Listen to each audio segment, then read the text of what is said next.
Look, about yesterday, I was just hoping to have a word with Lucas in private. Yeah, well, I've got school, so does that way.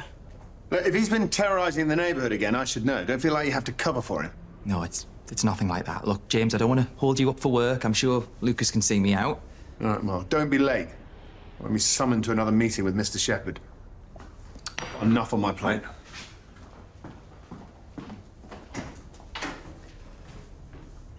I thought he'd never leave. Look, Lucas, I thought you might want to talk about Dillon. I know that I interrupted something when I walked in on you both yesterday. He's more than just a friend, isn't he? Look, Lucas, it's okay to like boys. You didn't know anything about me. Or the way you looked at him, Lucas. And I don't look at my mates like that. Look, feelings at your age, yeah, they can be confusing. You know, you've got all these hormones rushing. I'm gone.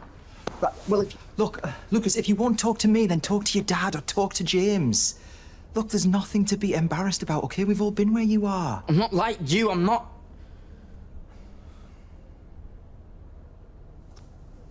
Do you know my ex, Mitchell? He didn't like labels either.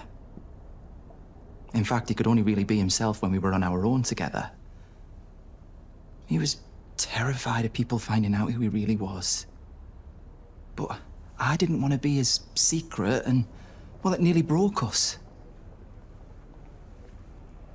What happened?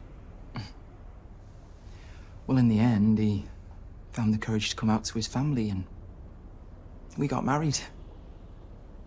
We were happy. Anyway, look, this isn't about me, okay? This is about you. Coming out, it can seem really scary. I've got to go to school. Lucas!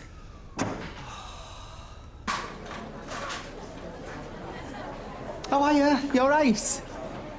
Scott, I do hope you have clearance to be here on school grounds. Yeah, don't worry, Mr. Shepherd, it's all above board. I'm actually here to meet JP because we're going to prep the youth club installation for the LGBTQ+ History Month.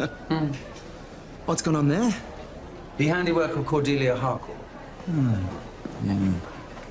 Well, I did hear that she broke in and got carted off in an ambulance. Can't believe that she threatened Maxine and Minnie as well. I just feel terrible that I wasn't at home to protect them. Well, it's just fortunate nobody was hurt. Yeah, true. Still, I can't imagine anything more terrifying than being haunted by the ghost of Patrick Blake. You know, the demon headmaster. You're stalking me now. Not everything's about you, Lucas. Don't worry, I'm not here to ambush you. But if ever you did need to talk, you know where I am. Well, I better get on.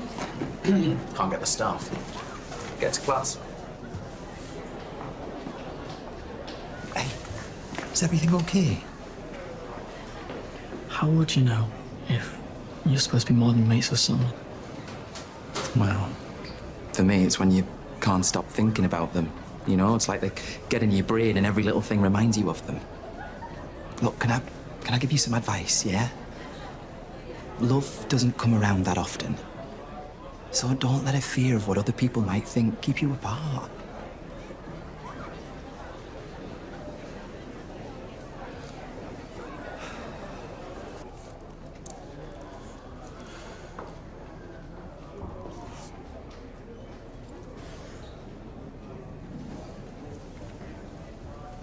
Dillon, do you have a minute? Let me guess. You want me to forget about yesterday? Yeah, don't worry, I know the drill. It's not that. Look, I shouldn't have run away yesterday. Dillon, give us the room. So I need to get this coursework in by 5. Then go to the library. This isn't your study.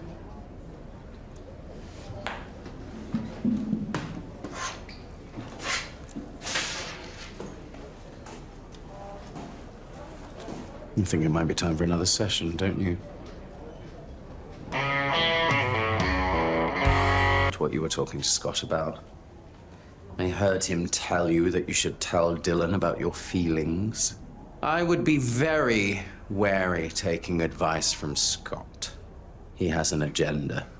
Yeah, but Scott's sound. He's been mates with my dad for years.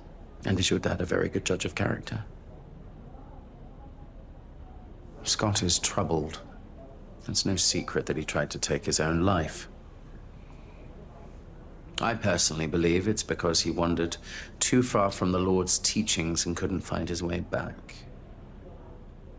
And that is why it is so important that we stay on the right path. You know, it's not too late for you, Lucas, but you have got to start making better choices.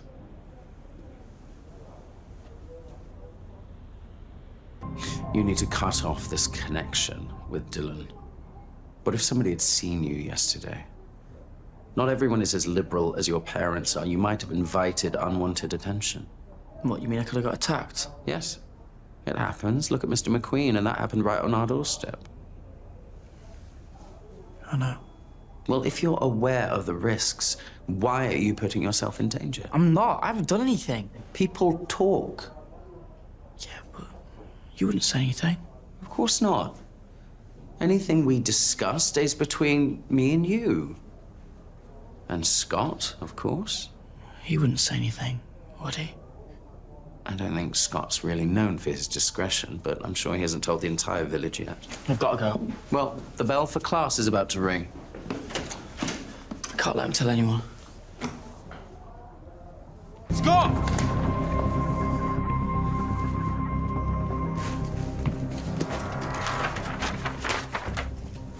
Lucas! Oh, no, you don't. Get out of my way. Lucas, you were trashing the place. I've got a guest speaker coming in. I'm doing an event. Have you told anyone about me and Dillon? I didn't tell anyone. I wouldn't out you, Lucas, to anybody. It's nobody's news to share but yours. Look, I know you must be feeling confused and scared right now because I've been there myself, remember? I bet that's what you say to all the boys in here. You are? You use this youth club to perv on us, when you just want to turn us into whatever the hell you are. Lucas, I've known you since you were a little lad. All this homophobic rubbish that you spout, and it's not you, it's not how you've been brought up. Do you have any idea how lucky you are? You've got 2 gay dads. If I'd have just had one gay member of my family growing up, Lucas, that would have been amazing, but instead, I had to bury all of that guilt and fear and shame. Look, our community is bold and vibrant and diverse. You'll find your tribe, all right? But we're stronger together. Stop! Just because my dad's gay doesn't mean I am. I'm nothing like you. All right, look, it's your story to tell in your own time. I ain't got a story. I got nothing to tell. Where are you going? If you don't shut up, I'm gonna burn this place down. Lucas!